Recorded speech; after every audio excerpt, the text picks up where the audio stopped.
आता है hydrological cycle. Various aspect of water relate to earth can be explain in the term of cycle known as the hydrological cycle. बहुत सारे aspect के through upon water related to earth इनके बारे में अपन पढ़ते हैं। तो ये साइकिल जो एक है, देखो पानी के जो एक चक्र होता है जिसमें पानी क्लाउड से होकर के ओशियन से होते हुए वापस क्लाउड्स तक पहुंचता है, इसे अपन हाइड्रोलॉजिकल साइकिल कहते हैं। इसमें जो सबसे ज़्यादा टाइम जो पानी सबसे ज़्यादा टाइम बिताता है वो आपका समुद्री ओशियन होता है। और जब ये ओशियन से प्रेसिपिटेशन की ओर ओशियन से क्लाउड की ओर वापस जाता है तो उसमें 9% की कमी हो जाती है। ठीक है, तो इसमें आप देख सकते हो कि जब ऊपर से क्लाउड से वाटर आ रहा है तो सबसे पहले तो वो खुद इवोपरेट हो जाएगा वहीं बूंदों से।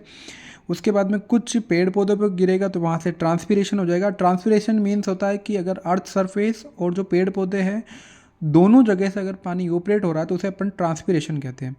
Evaporation from water bodies and जैसे कुछ बॉडीज़ होती है जैसे तालाब नदी छोटे मोटे हो गए, उनसे जो इवोपरेट होगा वो भी इवोपरेशन में आएगा। और इवोपरेशन फ्रॉम द ओशियन।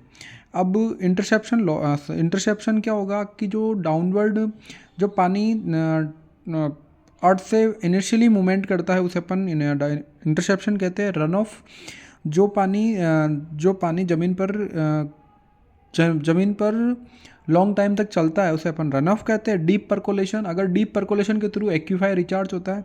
ठीक है, एक्यूफायर क्या होता है कि एक बॉडीज होती है जिनके अपन वेल डिग करते हैं। Ocean evaporator 9% more water than which fall back at precipitation.